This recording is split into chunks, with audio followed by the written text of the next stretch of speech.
Hola chicas, chicos, volvemos cargados de energía para resolver otro examen de BAU. Vamos a por ello. Y en este vídeo lo que vamos a hacer es resolver un examen de BAU, concretamente el de julio del 2019, la opción A.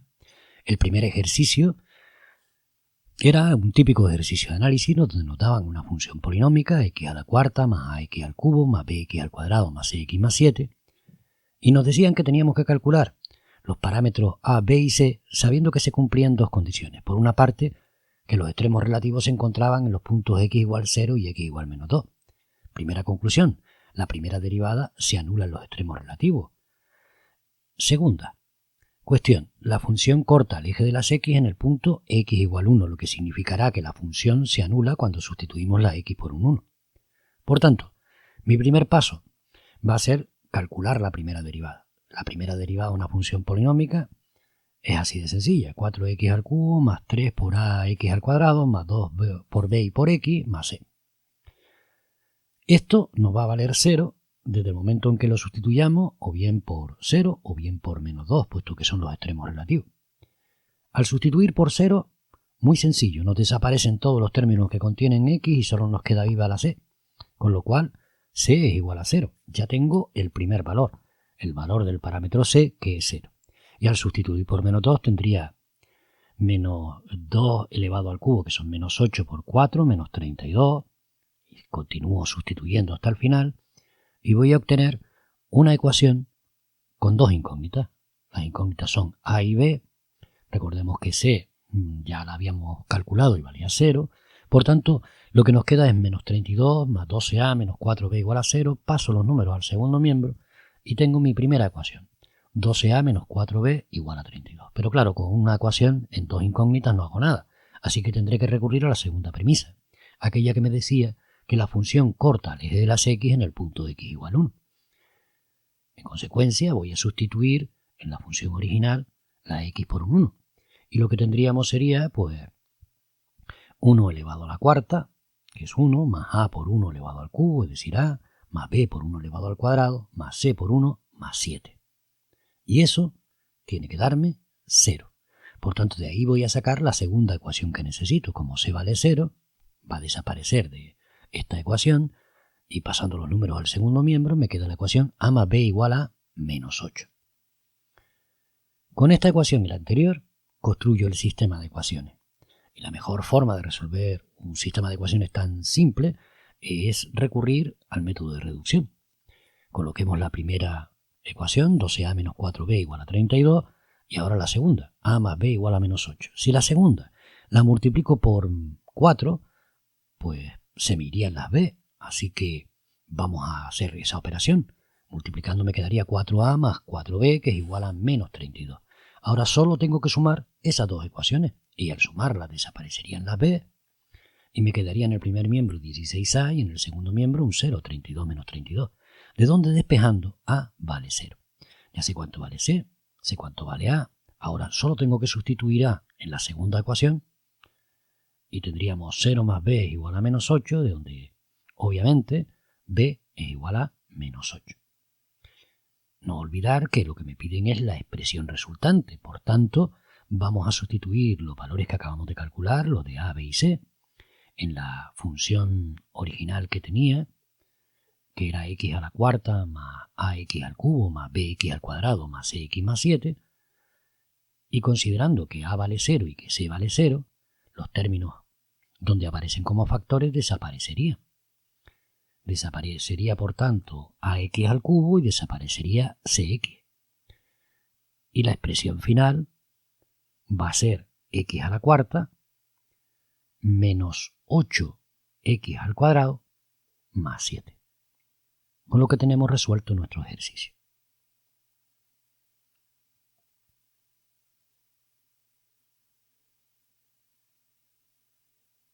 Así que pasamos al siguiente. Y en el siguiente nos dan un sistema que tenemos que discutir.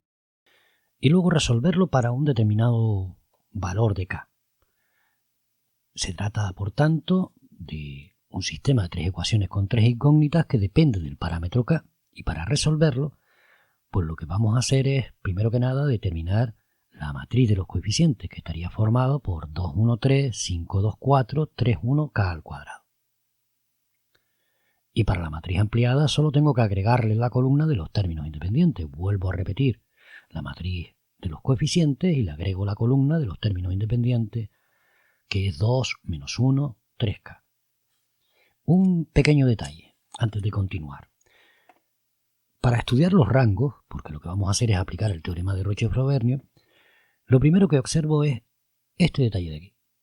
Podría coger cualquier otro menor de orden 2, pero con ese ya tenemos un menor de orden 2 que es distinto de 0. Su determinante es distinto de 0, y si es distinto de 0 ese determinante, es que el rango de la matriz A, obviamente, o es 2 o es mayor que 2, es decir, mayor o igual que 2. En consecuencia, pues eso lo tenemos que reflejar en nuestro examen, y a partir de este momento empezamos por calcular el determinante de orden 3 para ver en qué momento ese determinante, para qué valores de k, nos da 0. Y lo montamos. 2, 1, 3, 5, 2, 4, 3, 1, k al cuadrado. Y vamos a desarrollarlo. Y vamos a desarrollarlo por adjunto. Recuerda, se suprimía la primera fila, vamos a desarrollarlo por esa fila. La primera fila, primera columna. Y nos queda un pequeño determinante que va a ser multiplicado por aquel elemento que acabamos de suprimir, donde se cruza la fila y la columna. En este caso me quedaría 2 por ese pequeño determinante que estaría formado por 2, 4, 1k cuadrado. Recordar el tema de los signos, es decir, aquí estamos hablando del que correspondería al A12, que es la posición que ocupa S1. Al sumar los índices me da impar y por tanto debo cambiarlo de signo, de ahí el menos 1. Y por el determinante que queda, 5, 4, 3k cuadrado. Seguimos desarrollándolo, ahora suprimiendo la primera fila, tercera columna. Y cuando desarrollemos todos esos pequeños determinantes, nos va a quedar una expresión de este tipo. Deshacemos los paréntesis y una vez deshechos los paréntesis, vamos a obtener una ecuación muy sencilla, y es que menos k cuadrado más 1 es igual a 0. Pasando el 1 al segundo miembro, que pasaría restando, resolvemos esa ecuación que no tiene mayor complicación. K valdría más menos 1. Es decir, tengo dos valores de k para los cuales se anula la matriz A. Ahora vamos a estudiar la matriz ampliada. Y para estudiar la matriz ampliada, recordar que nosotros habíamos tomado un pequeño menor, que era este que está aquí, que era distinto de 0. Luego ese menor lo vamos a orlar con la tercera columna. Y si lo orlamos con la tercera columna, no me refiero a esta columna, me refiero a esta columna de aquí, porque lo que estamos estudiando, se me fue un poco la pinza, es la matriz ampliada, nos queda un determinante que vamos a resolver, que es el siguiente. Vamos a estudiar A'. Vamos a ir un poquito más rápido y esto nos daría este determinante que vamos a desarrollar. Y si lo desarrollamos nuevamente por adjunto, al final voy a obtener una expresión, igual que en el caso anterior, donde tendré que averiguar para qué valores de k ese determinante es 0, para qué valores se anula el determinante. Y nos va a surgir una ecuación muy sencilla. Esa ecuación no es ni más ni menos que esta, menos 3k menos 3 igual a 0, de donde despejando el valor de k tendremos 3 partido por menos 3, que es menos 1.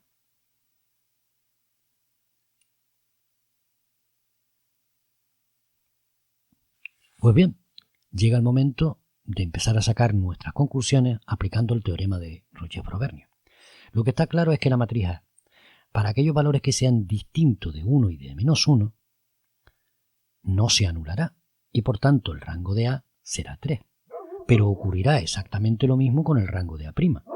Y si es 3 y es igual al número de incógnitas, estamos hablando de un sistema que es compatible y determinado, es decir, que tendrá una solución para X, para Y y para Z.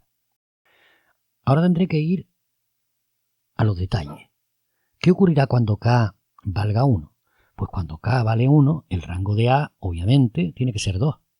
Pero el rango de A' tendrá que ser 3, puesto que el mayor menor de orden 3 que podemos formar se anulará para k igual menos 1, pero no para k igual 1. Luego aquí los rangos son distintos. Y si los rangos son distintos, directamente el sistema será incompatible. ¿Y qué ocurrirá cuando k valga menos 1? Pues cuando k valga menos 1, el rango de A valdrá 2, puesto que menos 1 anula el mayor menor que podemos formar de orden 3. Y el rango de A'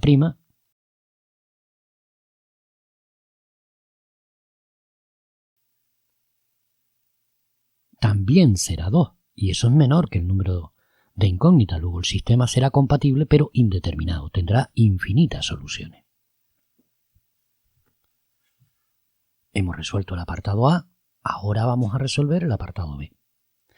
Para el apartado B todo lo que tenemos que hacer es sustituir la k por menos 2, y al sustituir la k por menos 2 nos encontramos con otro sistema de ecuaciones, este que tenemos aquí.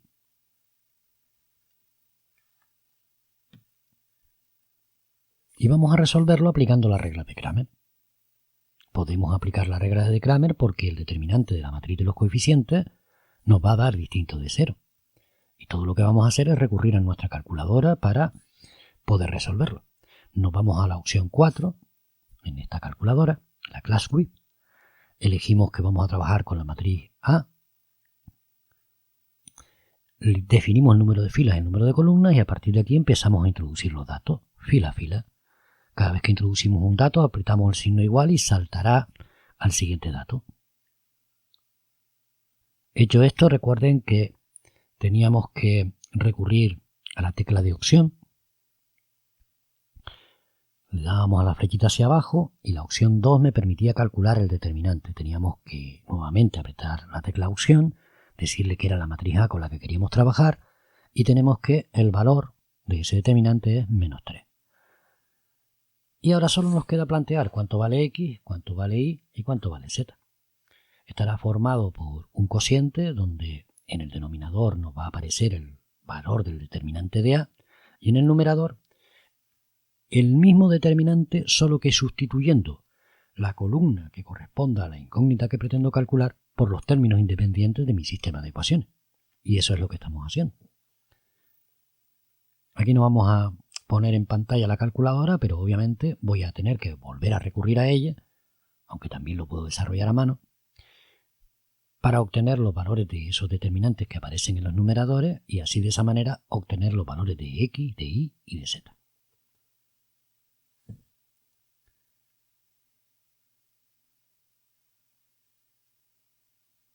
Empezamos a calcularlo. El primero me daría menos 3 partido por menos 3, que sería 1. Segundo me da 27 partido por menos 3, es decir, menos 9. Y el tercero, que me da menos 9 partido por menos 3, que es igual a 3. Y ya tengo las soluciones. X sería igual a 1, Y sería igual a menos 9 y Z sería igual a 3. Resuelto nuestro ejercicio. Ya vamos por un 5, ¿eh? Así que vamos a meternos con el tercero. Nos piden hallar la ecuación de la recta que verifica simultáneamente las siguientes condiciones. Una, es paralela a los planos de ecuaciones, pues esas que te aparecen ahí, piso 1 y piso 2. Y además pasa por el punto 2 menos 1, 5. Pues muy bien, vamos a por ello. Si es paralela a esos planos y cada uno de esos planos tiene un vector que es perpendicular al mismo, considerando que tenemos un punto y necesitamos un vector paralelo a ambos planos, lo que vamos a hacer es recurrir al producto vectorial. Y si recurrimos al producto vectorial, es al producto vectorial de los vectores piso 1, el vector normal, que sería 1 menos 3, 1, y de piso 2, que sería 2 menos 1, 3. Desarrollamos este determinante por adjunto, que además me presenta de forma más ordenada las coordenadas del vector que pretendo calcular.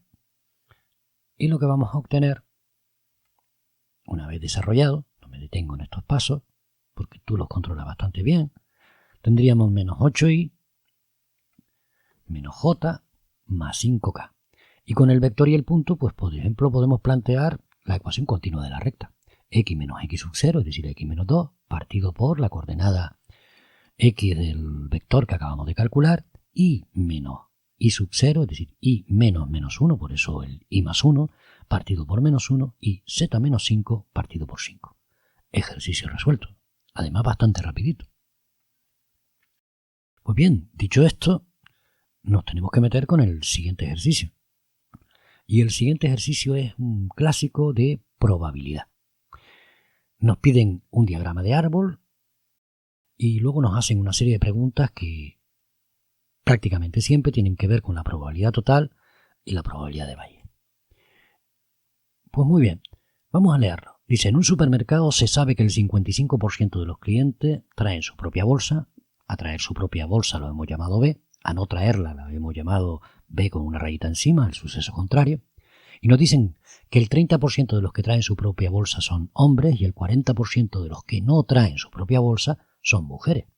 Así que lo primero es construir el árbol. 0,55 para los que traen su bolsa, lo que falta para llegar a 1, 0,45 los que no traen su propia bolsa. Y en ambos casos lo que vamos a tener son hombres y mujeres. De los que traen su propia bolsa, el 30% de los que traen su propia bolsa son hombres. Luego lo colocamos, 0,30. Lo que me falta para llegar a 1 serán las mujeres. Hacemos lo propio con no traer bolsa. Me dicen que el 40% son mujeres, de los que no traen su propia bolsa. Luego el 60% obviamente son hombres. Siempre en tantos por uno cuando estamos colocando los datos en el árbol. Y luego viene la pregunta, me dice, ¿qué proporción de clientes son mujeres? Así que me voy directamente a las ramas que contienen a las mujeres y voy a efectuar la multiplicación para conocer las hojas, lo que hemos llamado hojas en clase. Es decir, tenemos ramas y tenemos hojas. Las hojas son las intersecciones. Por tanto, las mujeres en el primer caso, las mujeres que traen bolsa será 0,55 por 0,70. Y en el caso de los que no traen bolsa, las mujeres serán el 0,45 por el 0,40. Me voy directamente a la calculadora y hago los cálculos pertinentes. Y una vez resueltos esos casos, voy a obtener que para el caso de las mujeres que traen bolsa será 0,385 y para el caso de las que no traen bolsa será 0,180.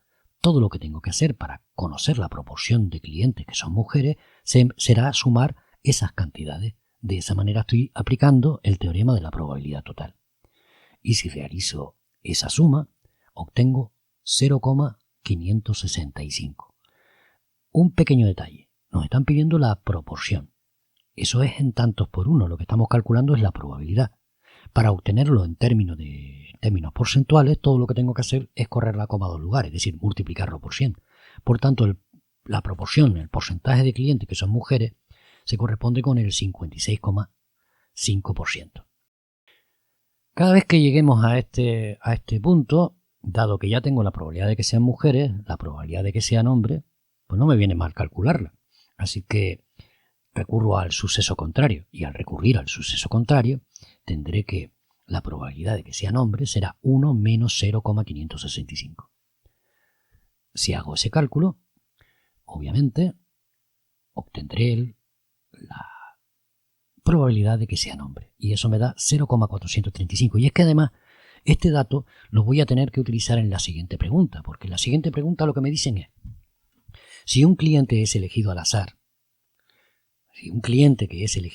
es hombre, ¿qué probabilidad hay de que haya traído su propia bolsa? Aquí estamos hablando del teorema de Valle. Estamos recorriendo como si digamos el árbol al revés. Y para eso tenemos que recurrir a la famosa fórmula. Y esa fórmula no es otra que esta que estamos viendo ahora. Pero la verdad es que cuesta bastante verlo con la fórmula. Creo que es muchísimo más fácil si nos fijamos bien en el árbol y aprendemos a hacer los cálculos de la siguiente manera. Me bastaría con considerar que en el denominador voy a tener la probabilidad que calculé antes, la probabilidad de hombres, que es 0,435, y en el numerador voy a tener el producto que implica a la rama donde aparecen los hombres que traen bolsa. Es decir, los que traen bolsa, que son 0,55, por los hombres, que son 0,30. Por tanto, si hago ese cálculo, ya tendré el problema resuelto. Y una vez resuelto el problema, la probabilidad de que elegido un cliente al azar, que es hombre, traiga bolsa, es del 37,9% o 0,379. Y hasta aquí todo. Nos vemos en el siguiente vídeo, donde nos meteremos con un examen de BAU, que será el de julio de 2019, la opción B. Hasta luego.